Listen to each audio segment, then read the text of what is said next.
I'm Katie and I'm a tasty producer. When I started here, I was actually making a lot of the top-down recipe videos. And what we do is we cram like an entire recipe that might take 30 minutes or even half a day into like 30 seconds or a minute. So today, I'm gonna watch one of those old tasty videos that I don't know which one it's gonna be, and I'm gonna try to make it. The twist is, I can only watch it one time. I feel like I have a really good memory, but it's been a long time since it's been put to the test, so I could be a bit rusty. I'm still a little afraid, because those videos go so fast.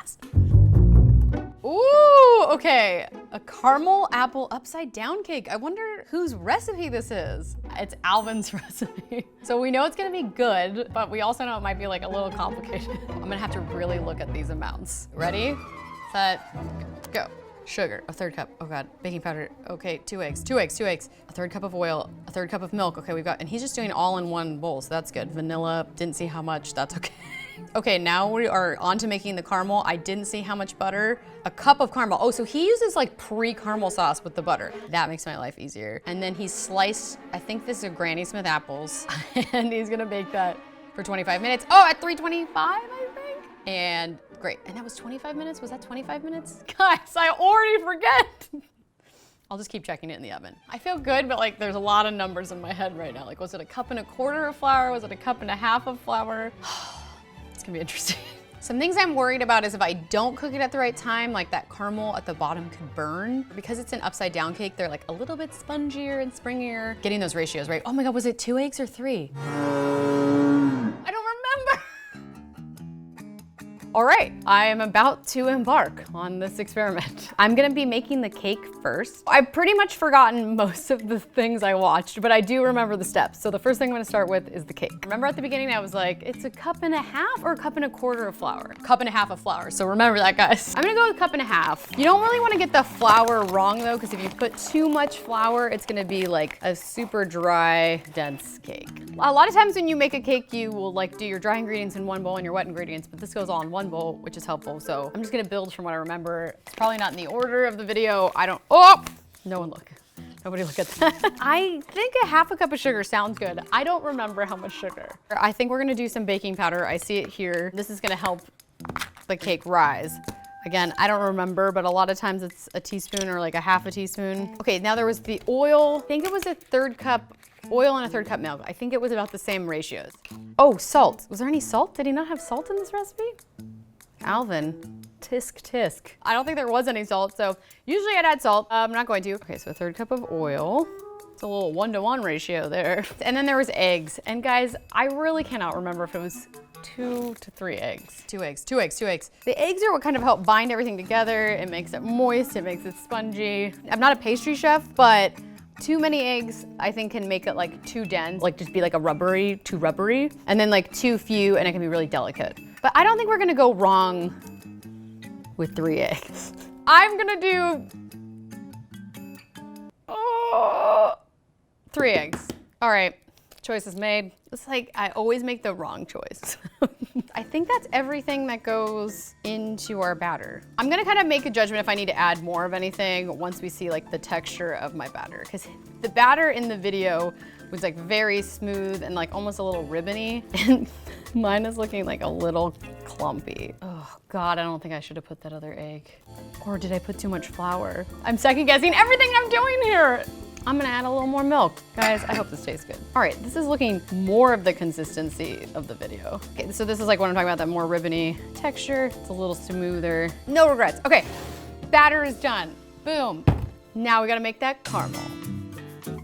So now that we've made the batter, which I'm very scared of now, we're gonna be making the caramel. And this part I'm feeling a little less nervous about because we're not making it from scratch. We are going to use dulce de leche, which is like the milk-based caramel. It's already made for us. He cut up the butter, but this also is gonna have like a lot of fat and stuff in it, so I don't think I'm gonna need to add too much to it. So maybe I'll start with a 1/2 cup, so a 1/4 cup of butter.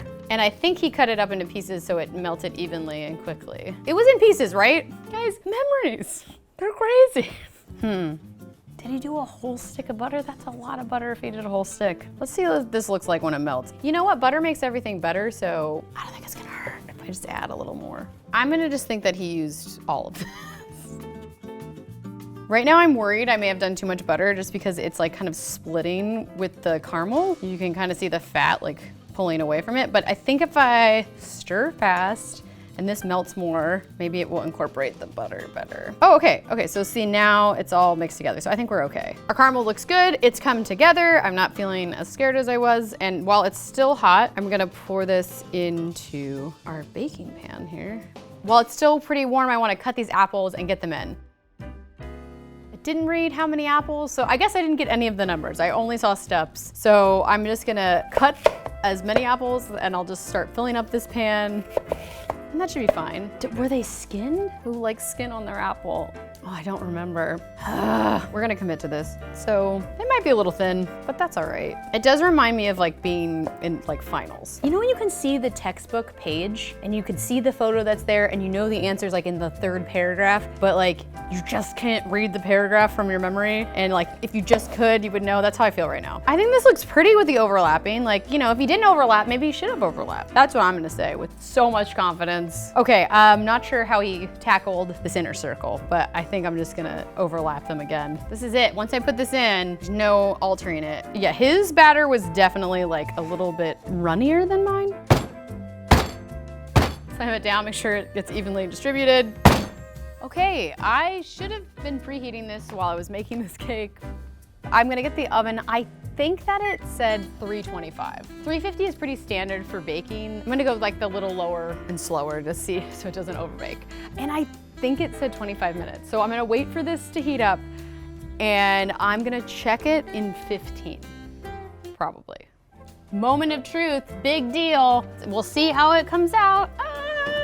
So now I'm starting to worry that I thought it was 325 because I saw 25 minutes to bake. When I looked at it in 15 minutes, it was still really like not cooked. So I've added 10 more minutes. We're gonna get to the 25. I think it's gonna be okay, but I think it's definitely gonna take longer now than 25 minutes. I think it should have been 350. So I've taken the cake out of the oven after extensive checking on it, but I think I could have maybe overbaked it. I don't know, right now it's giving me like pancake vibes. I feel like it might be a dry cake. Let's see, I'm gonna try to do the flip reveal right now. It's way to do that is like this.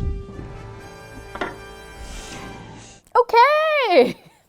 Well, what I can see is that some of our caramel burned a little, and maybe it's because I didn't add, maybe I added too much butter. So we are also missing some apples that got stuck up in our caramel. Usually with an upside down cake, this caramel is just like super luscious and runny and it's just like dripping off, and this caramel is really thick. I'm gonna take a photo and see what Alvin thinks. Did I just? Guys, what's happening? I tried making your caramel upside down cake from memory.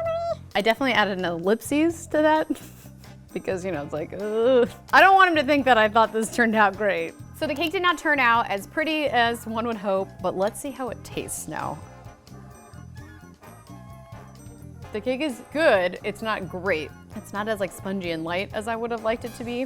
What I do like about what I did is I like how thin I cut my apples because it's a nice little crunch. Overall, the cake is also not too sweet, which is good because you have this caramel, you have the ice cream, so I like the sweetness. Let's look at what the actual recipe is. So the first line of it says preheat the oven at 350 degrees. Already starting off bad. I did 325. It was 1.5 cup flour, so I did that right. It was 1/3 cup sugar, so it's a little less sugar in the cake. I think 1/2 cup was good. Then you add eggs, which are 2 eggs.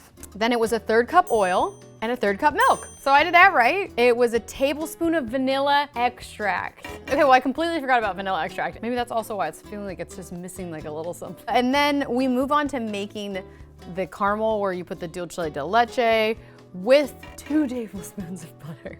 And then he used 3 Granny Smith apples. I used 1. If I was to give my cake a rating, I'd give it like a 70%. It's still passing, but it's almost a fail. It's like if someone gave it to me, I'd be like, okay. My advice to you guys would be just read the recipe. Don't do this.